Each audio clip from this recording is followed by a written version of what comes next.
Indo British advanced pain clinic నొప్పి మాయం surgery దూరం ఫర్ అపాయింట్మెంట్స్ 9155515563. అందరికీ నమస్కారం. నేను Swaroopa Potlapalli. Welcome to iDream. Pushpa 2 resound ఇప్పట్లో ఆగేలా లేదు. 2 రోజుల్లోనే 400 కోట్ల గ్రాస్ కలెక్షన్స్ సాధించింది. అటు బాలీవుడ్లో కూడా రికార్డ్స్ను తిరగరాస్తోంది. అయితే సంధ్య థియేటర్లో రేవతి అనే ఒక వివాహిత మృతితో తెలంగాణ ప్రభుత్వం కూడా ఒక సీరియస్ నిర్ణయం తీసుకోవాల్సి వచ్చింది. ఇకపై రిలీజ్ అయ్యే కొత్త సినిమాలకు బెనిఫిట్ షోస్ ఉండవు, ఓన్లీ రెగ్యులర్ షోస్ మాత్రమే ఉంటాయని సినిమాటోగ్రఫీ మినిస్టర్ కోమటిరెడ్డి వెంకటరెడ్డి గారు ప్రకటించారు. దీని మీద సినిమా ఇండస్ట్రీ ఏమంటోంది? సంక్రాంతికి కొత్తగా రిలీజ్ కాబోతున్న 3 సినిమాల మీద దీని ఎఫెక్ట్ ఏంటి అనే దాని మీద మంచి విశ్లేషణను అందించడానికి director come producer Raj Kandukuri గారి నాతో పాటు ఉన్నారు. ఆయనతో మాట్లాడదాం. సార్ నమస్తే. నమస్కారం అండి. ముందుగా సార్ 25 లక్షలు రేవతి కుటుంబానికి అల్లు అర్జున్ ప్రకటించారు. అది మాత్రం ఖచ్చితంగా అప్రిషియేట్ చేయాల్సిన విషయమే, ఎందుకంటే ఎవరు ఊహించింది కాదు ఇది. అయినా సరే ఆయన ముందుకొచ్చేసి ఆయన మాట్లాడిన తీరు చాలా అద్భుతంగా అనిపించింది. అయితే మనం పుష్ప 2 వసూళ్ల గురించి మాట్లాడుకుందాం.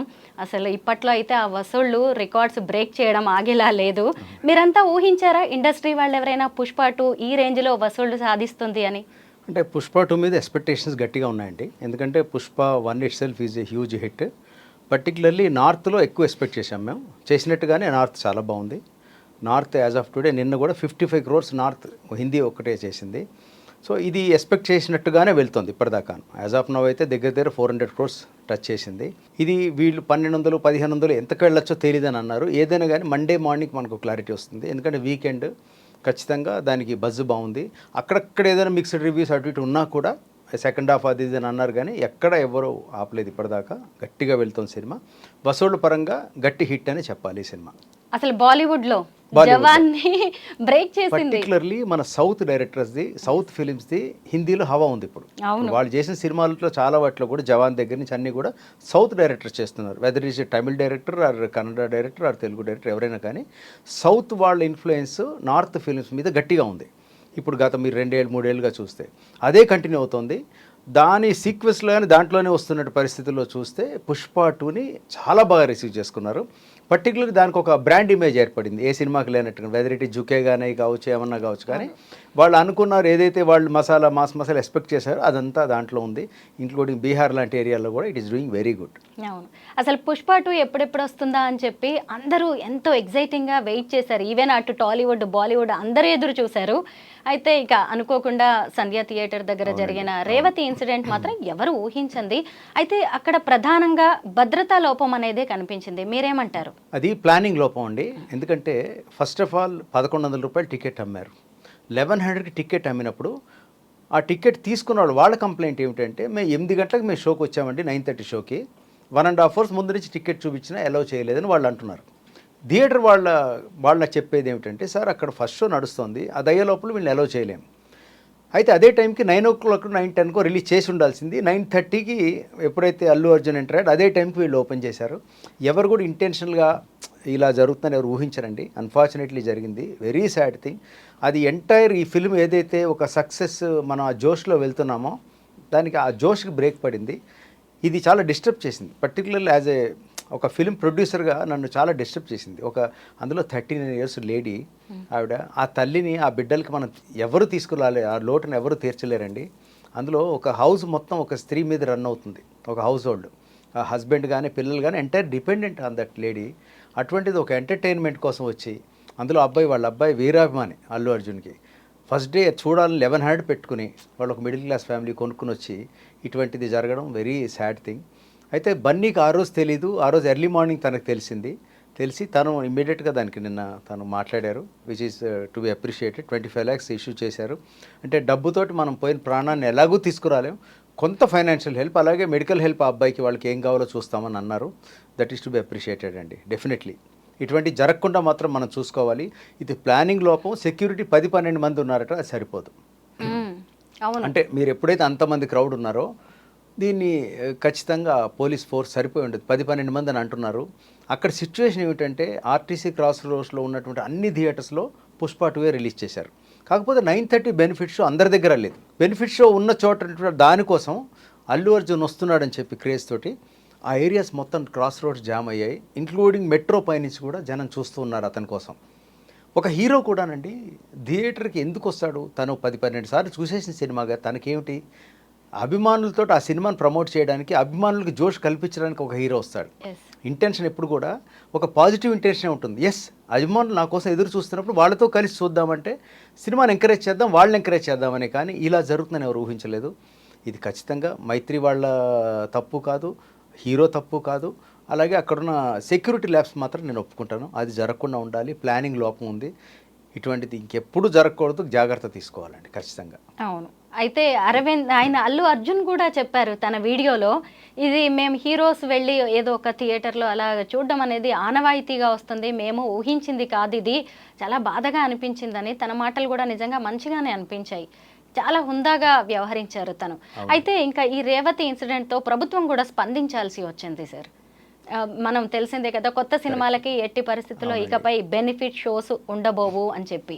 దీనివల్ల ఆ నిర్ణయాన్ని 100% మనం ఒప్పుకోవాలండి. మినిస్టర్ గారు చేసింది అక్కడ మాత్రం కరెక్ట్ అని నేను అంటాను. కారణం ఏంటంటేనండి, ముందు ఆ ప్లేస్లో మనం ఊహించుకోండి, మనం ఒక అథారిటీలో ఉండి ఇలా ఇన్సిడెంట్ జరిగింది అన్నప్పుడు ఇమ్మీడియట్ రియాక్షన్ ఏముంటుంది? ఫస్ట్ ఇటువంటి ఆపండి. ఎందుకు ఆపాలి? బ్రేకులు వేయాలి ఫస్ట్. ఇది లేకపోతే రేపు నెక్స్ట్ ఇంకో వారం ఇంకో సినిమా వస్తుంది, వాళ్ళు పర్మిషన్ తెచ్చుకుంటారు, వాళ్ళు మళ్ళీ జరిగితే ఏంటి, ఒక ప్రాణం పోయినప్పుడు ఒక రియాక్షన్ ఇలాగే ఉండాలి అక్కడ. కాబట్టి ఆయన నిర్ణయాన్ని నేను తప్పట్టట్లేదు. కాకపోతే ఆయనకి మనం తీసుకెళ్ళి నెక్స్ట్ మేము సినిమాలు, ఇప్పుడు పండగకి 3 సినిమాలు రాబోతున్నాయండి, దానికి మనం ఏం జాగ్రత్తలు తీసుకుంటున్నాం? మనం ఇప్పుడు 3 పెద్ద సినిమాలు పండగకి రాబోతున్నాయి. సంక్రాంతికి రామ్ చరణ్ సినిమా రాబోతుంది, గేమ్ చేంజర్. తర్వాత బాలయ్య గారి సినిమా వస్తుంది. తర్వాత మన అలాగే సంక్రాంతికి వస్తున్నాం అని వెంకటేష్ అండ్ అనిల్ రావిపూడి సినిమా వస్తుంది. ఇవన్నీ కూడా huge collections expected Sankranti holiday season. మరి అప్పుడు జనం ఇంకా ఎక్కువ ఉంటారు, ఎక్కువ రష్ ఉంటుంది, అందరు హాలిడే మూడ్లో ఉంటారు. కాబట్టి దానికి ఏం జాగ్రత్త మీరు తీసుకుంటారు అన్నది మన అష్యూరెన్స్ మనం ఇచ్చి, మనం ప్రభుత్వాన్ని కన్విన్స్ చేస్తే వాళ్ళు కన్విన్స్ అవుతారేమో. కానీ యాజ్ ఆఫ్ నో ఆయన తీసుకున్న నిర్ణయం కరెక్టే. ఖచ్చితంగా ప్రాపర్ చర్యలు తీసుకుని, ప్రాపర్ ప్రొటెక్షన్ తీసుకుంటే ఇక ముందు జరగకుండా చూసుకుంటామని అష్యూరెన్స్ ఇస్తే మేబీ గవర్నమెంట్ కన్సిడర్ చేయొచ్చేమో అని ఆశ నాకు. మినిస్టర్ గారు అటు ప్రకటన చేశారో లేదో, ఇటువైపు దిల్ రాజు గారి పేరు తెర మీదకి వచ్చేసింది. ఎందుకు అంటే గేమ్ చేంజర్కి ఆయనే ప్రొడ్యూసర్, ఇంకొక వైపు చూస్తే సంక్రాంతికి వస్తున్నాము ఆయనదే, ఇంకొక సినిమా ఉంది కదా డాకు మహారాజ్, అది బాలకృష్ణ సినిమా, దానికి ఆయనే డిస్ట్రిబ్యూటర్.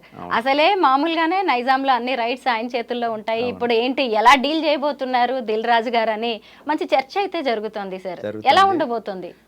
యాక్చువల్ అయితే మేము చాలా ఉత్కంఠతో ఎదురు చూస్తున్నాం. నిన్న ఆయన తెలంగాణ ఫిల్మ్ ఛాంబర్కి ఆయన ప్రెసిడెంట్గా కూడా పోస్టింగ్ జరిగింది ఆయనకి. అయితే ఏంటంటే ఇది ఆయన డెఫినెట్లీ ఒక అష్యూరెన్స్ ఇస్తారు, నాకు తెలిసి వెళ్ళి మినిస్టర్ గారిని కలుస్తారు. ఈ జరిగిన పొరపాటుకి ఆయన కూడా ఇక ముందు జరగకుండా చర్యలు తీసుకుంటారు. అయితే మినిస్టర్ గారి చేతిలో ఉంది, ప్రభుత్వం చేతిలో ఉంది ఫర్దర్ ఎలౌ చేస్తారా లేదా అని. అంటే అసలు ఫర్దర్ రేట్ హైక్స్ ఎలౌ చేస్తారా లేదా తెలియదు. ఉండబోదు తెలంగాణలో ఇక ముందు అన్నారు బెనిఫిట్ షోస్ అని. బెనిఫిట్ షోస్ అనేది అందరు హాలిడే మూడ్లో ఉన్నప్పుడు, ప్రొడ్యూసర్ ఇప్పుడు 400 కోట్లు ఖర్చు పెట్టినప్పుడు ఎవ్రీ పై రికవర్ చేయాలని చూసుకుంటారండి. అది తప్పు కాదు. అంటే ప్రొడ్యూసర్ ఇప్పుడు ఉన్న ఇండస్ట్రీలో success rate it self is hardly 10% అండి. సంవత్సరానికి 200 సినిమాలు వస్తే 20 సినిమాలు హిట్ అయితే చాలా గొప్పగా చెప్పుకోవాలి. కారణం తెలియట్లేదండి. అంటే ఒకప్పుడు ఈ మాదిరి సినిమాలు బాగానే ఆడినా కూడా ఇప్పుడు థియేటర్కి వాకిన్స్ లేవు. అంటే అసలు ఎవరు థియేటర్లోకి టికెట్ కొనుక్కొని చూడడానికి రావట్లేదు. మరి దాని ఓటీటీ ఎఫెక్ట్ అంటారా, లేకపోతే ప్రజలకు ఇంట్రెస్ట్ తగ్గిందా, అది విశ్లేషిస్తున్నాం మేమైతే. కాకపోతే ఒక సినిమా బాగానే ఉందని అనిపించుకుంది అనుకోండి, థియేటర్కి వచ్చిన తర్వాత సెకండ్ డేకి వచ్చేస్తున్నారు. ఇప్పుడు బలగం ఉంది, ఫస్ట్ డే చిన్న సినిమాగా చూశారు, అది హ్యూజ్ హిట్, థియేటర్లోనే చూశారు మళ్ళీ. అంటే అది ఏంటంటే ఒక సినిమా బాగుంది అంటే ఇది థియేటర్లో చూడాలి, ఈ ఎక్స్పీరియన్స్ అని ఫీల్ వాడికి కలగాలి. లేకపోతే పర్వాలేదు ఏం వెళ్తాను థియేటర్కి, ఎందుకంటే టైం ఒకటి వాళ్ళకి రానుపోను 4 hours టైము. ఎంత లేనా మీరు 250 రూపాయలు మినిమం, 200 రూపాయలు టికెట్ ఉంది ఐమాక్స్లోనూ, మీరు మల్టీప్లెక్స్లో 150 నుంచి 200 టికెట్, ఒక 1000 రూపాయలు టికెట్లకు 800 నుంచి 1000 రూపాయలు ఖర్చు అవుతుంది, పార్కింగ్. ఇది కాకుండా ఫుడ్ ఎక్స్పెన్సివ్ ఉంది. నాకు ఎప్పుడు అనిపిస్తుంది అంటే ఫుడ్ విషయంలోనే నేను మీ సమక్షంలో మంత్రి గారిని రిక్వెస్ట్ చేస్తున్నా, ఫుడ్ విషయంలో వీలైతే కొంత కంట్రోల్ చేయండి సార్. అది మాత్రం నాకు ఇప్పుడు పర్టికులర్లీ కొన్ని థియేటర్స్లో ఒక పాప్కార్న్, ఒక మీరు పెప్సీయో లేకపోతే చిన్న చిప్స్ లేకపోతే ఇవేవో కొన్నారనుకోండి, ఇవన్నీ అయ్యేసరికి చూస్తే బిల్ ఎంత అయిందంటే 1496, 1560 అవుతుంది. మనం ఎఫోర్డబిలిటీని మనం చేయగలిగిన కామన్ మ్యాన్ అక్కడికి వచ్చినప్పుడు, పిల్లలతో వచ్చినప్పుడు, నా డాడీ అది కావాలన్నప్పుడు తండ్రి కాదనలేడు. ఎంత లేదన్నా ఒక 3,000 రూపాయలు ఒక సినిమాకి వెళ్ళొస్తే ఒక నలుగురు ఖర్చు అయింది అనుకోండి, చిన్న సగటు ఉద్యోగస్తుడికి నెలకు 40,000-50,000 రూపాయలు సంపాదించేవాడికి అది పింఛ్ అనిపిస్తుంది. అప్పుడు ఒక 3 సినిమాలు రిలీజ్ అయినప్పుడు చూస్తున్న 7,000-8,000 రూపాయలు ఒక సినిమాకి పెట్టాలా అని అనిపించవచ్చు. అది ఒక ఇన్స్టాల్మెంట్కి వెళ్ళొచ్చు, కార్ ఇన్స్టాల్మెంట్కి వెళ్ళొచ్చు, దేనికైనా ఖర్చుకు వాడచ్చు. ఇది కనుక ఫుడ్ బిల్లు కనుక కంట్రోల్ చేయగలిగితే కొంత బాగుంటుంది. ఐమాక్స్ చాలా రీజనబుల్ ప్రైజింగ్ ఆ విషయంలో. This is my feedback through you I'm submitting అండి. అంటే వేరే ఎకనామిక్ వైబిలిటీస్ అన్ని చోట్ల అవ్వాలి, కానీ చేస్తే బాగుంటుంది అది. అవును, అందరూ ఫాలో అయినా ఎక్కువ మంది రావడానికి అవకాశం ఉంటుంది. అందుకని నేను ఐమాక్స్ లోనే చూస్తాను సినిమా. నాకు ఐమాక్స్ ఎక్స్పీరియన్స్ ఇష్టం, ప్రసాద్ ఐమాక్స్. అందులో ఇంకోటి ప్రైసెస్ చాలా రీజనబుల్ గా ఉంటాయి. కాఫీ ఉందనుకోండి, నాకు గుర్తులేదు 70-80 రూపాయలు ఎంత ఉంటుంది, 240-250 రూపీస్ అలా అయితే ఉండదు. కొన్ని చోట్ల కొన్ని థియేటర్స్ ఎక్స్ట్రీమ్లీ హై ఉంటున్నాయి. మేబీ వాళ్ళు ఆ థియేటర్ ఇన్వెస్ట్ చేయడానికి పెట్టిన ఖర్చు వల్ల అయి ఉండొచ్చండి. వాళ్ళ రీజన్స్ వాళ్ళకు ఉంటాయి, నాకు తెలీదు. అది this is my general feedback అంతే. ఓకే, అయితే గవర్నమెంట్ బెనిఫిట్ షోస్ వద్దు అన్నది, కానీ వాటిని పేరు మార్చి వేసే అవకాశం ఉందని కూడా అంటున్నారు. ఇలాంటి ఛాన్స్ ఏదైనా ఉందా? ఎలా చేసినానండి, జీవోలో రేటే మెన్షన్ చేస్తారు. ఈ టికెట్ని యాక్చువల్ టికెట్ ఇంత ఉంటే దాని మీద 170 రూపాయలు పెంచుకోవచ్చు ప్లస్ జిఎస్టీ, ఆ విధంగా ఉంటుంది జీవో. కాబట్టి ఏది చేసినా కానీ అది నిర్మాతకి టెంపరీ బెనిఫిటే. ఇంకోటి, గవర్నమెంట్ ఎంత గొప్ప బెనిఫిట్ మీకు పాస్ ఆన్ చేసినా వ్యూవర్షిప్పే లేదనుకోండి, ఏం చేస్తారు? ఇప్పుడున్న థ్రెట్ మాకు ఎలా ఏంటంటే థియేటర్కి ఎవరు రావట్లేదు. గవర్నమెంట్ జీవో తెచ్చుకున్నాం, కానీ థియేటర్ అంత అద్భుతంగా పెట్టినా కూడా మీరు టికెట్లు పెట్టినా వాళ్ళు రాలేదనుకోండి. ఇప్పుడు 15 రోజులకి జీవో తెచ్చుకుంటే 2 వీక్స్కి 14 రోజులకి 3rd, 4th డేనే జీవో ఇచ్చినా కూడా మామూలు రేటుకి అమ్మాల్సిన పరిస్థితి వస్తే అది పెద్ద threat to the film industry it self. అది కాదు. అంటే ఇండస్ట్రీలో ఆర్గానిక్గా నేను థియేటర్కి వెళ్ళాలని ఫీల్ కలిగి ఇంట్లో అందరూ బయలుదేరి వచ్చి సినిమా చూడగలిగిన రోజు ఇండస్ట్రీ బాగుంటుందండి. ఇది జరగకపోతే మాత్రం ఇంత హ్యూజ్ ఇన్వెస్ట్మెంట్స్ పెట్టినప్పుడు ఒక నిర్మాత ఎక్కడో డబ్బులు కోల్పోయాడంటే కాదు, ఆ ఎఫెక్ట్ అందరి మీద వేరే చోట పడుతుందండి. ఆఖరికి క్యాంటీన్ వాడి దగ్గర దాకా పడుతుంది, సైకిల్ పార్కింగ్ దాకా పడుతుంది. సో ఇది జరగకూడదంటే హెల్తీ ఇండస్ట్రీ ఉండాలి. ఇటువంటి అంటువాడి ఇన్సిడెంట్స్ జరగకూడదు. అన్ఫార్చునేట్ మొన్న రేవతి గారు చనిపోవడం అనేది అది మాత్రం చాలా డిస్టర్బింగ్ ఇన్సిడెంట్. అది జరగకూడదు. మరిన్న కేర్ తీసుకోవాలి. ఒక పండగ ఎంజాయ్ చేద్దామనేటువంటి అట్మాస్ఫియర్ సినిమా కదా. మనకు వేరే కష్టాలు ఉన్నాయి, హాస్పిటల్స్ అని ఇదని హెల్త్లు అని అందరికీ ఇబ్బంది. ఈ ఎంటర్టైన్మెంట్లో ఇటువంటి సాడ్ థింగ్ జరగడం సాడ్. ఇప్పుడు ప్రేక్షకులు ఓటీటీలకు అలవాటు పడిపోయారు, థియేటర్స్కి రావట్లేదు అనే అభిప్రాయాలని దీపావళికి రిలీజ్ అయిన లక్కీ భాస్కర్, అమరన్, కా సినిమాలు మార్చేశాయి. ఎందుకంటే ఎంత పరిగెత్తారు జనం. నేను కూడా చూసాను థియేటర్కి వెళ్ళి చాలా కాలం తర్వాత. ఇప్పుడు ఆ లిస్ట్లోకి పుష్ప చేరింది, పుష్ప 2. అయితే ఏంటి, ఇప్పుడు మాకు కావాల్సింది కథనం అంతే, కంటెంట్ ఉంటే చాలు, మేము వచ్చేస్తాం, మీరు మంచి సినిమాలు ఇవ్వండి అని ప్రేక్షకులు చెబుతున్నారు. మీరు దీంతో ఏకీభవిస్తారా? ఖచ్చితంగానండి. ఆ 3 సినిమాలు మీరు చెప్పినవి కూడా మీరు ఒకటి నోటీస్ చేయండి. వెరీ ఫస్ట్ డే ఎగబడి వచ్చిందంటూ లేదు, మధ్యాహ్నం నుంచి బాగా వచ్చాయి, పికప్ అయ్యాయి. పుష్ప అనేది ఒక బ్రాండ్ అండి. ఎందుకంటే పుష్పకి ఒక ఆల్రెడీ ప్రీక్వెల్ ఉంది, ఒరిజినల్ పుష్ప ఉంది, విచ్ ఈజ్ ఎ హిట్. కాబట్టి ఎక్స్పెక్టేషన్స్ ఉన్నాయి, అలాగే ఉంటుంది, మినిమం ఉంటుంది. పాటలు ఉన్నాయి, ముందు రిలీజ్ చేసిన 2-3 పాటలు బాగానే ఉందని అనిపించుకున్నారు. సో జస్ట్ ఒక 2 days ముందు చేసిన ఒక Kerala type of song, Rashmika and Allu Arjun song బాగుందని అనిపించుకుంది. కరెక్ట్గా టైమింగ్ అన్నీ పర్ఫెక్ట్ పడి వచ్చేసింది. వేరే మీరు చెప్పిన 3 సినిమాలు, అమరన్ అయితే ఎక్స్పెక్ట్ చేయలేదు, పర్వాలేదు ఉంటుంది. ఎందుకంటే అబ్బాయి Tamil hero Sivakarthikeyan, no doubt Sai Pallavi మనకు బాగా పరిచయమైన అమ్మాయి, కానీ ఎలా ఉంటుందో అనుకున్నారు. మధ్యాహ్నంకి బాగుందని అన్నారు, కూడా అబ్బాయిది బాగుంది, మన కిరణ్ది సినిమా బాగుంది అని అనుకున్నారు, పికప్ అయింది. సేమ్ థింగ్ మీరు చెప్పిన 3 సినిమాలు కూడా టక్కుమని లక్కీ భాస్కర్ అయితే, ఎందుకంటే సితారా నుంచి మనకి తెలుసు కొంచెం క్వాలిటీ సినిమాలే ఉంటాయి, పైగా దుల్కర్ సల్మాన్ అన్ని మంచి కథలు ఎంచుకుంటాడు, పైగా మనకు వెంకటేశ్వరు, ఇవన్నీ కాంబినేషన్ ఉంది, అది బాగానే ఉంటుంది అన్నట్టుగా వచ్చారు. దాన్ని మన ప్రపంచంలో వెళ్ళిపోయింది. అలా ఉండాలి. కొన్ని థియేటర్కి వచ్చేదాకా ఎలా ఉంటుందో తెలియదు, బాగానే ఉందంటే మాత్రం ప్రేక్షకుడు వదిలిపెట్టడి థియేటర్కి వస్తాడండి. అందుకని ఏంటంటే మేము ఒకటే అనుకుంటాం, థియేటర్కి ఎలా తెప్పించాలి, దీని మీద ఎక్కువ స్ట్రెస్ పెట్టుకోవద్దు, మంచి సినిమా మంచి కంటెంట్ ప్రయత్నం చేద్దాం. ఒక నిర్మాతగా మనం ఏంటంటే అక్కడ ఫెయిల్ అవ్వద్దు.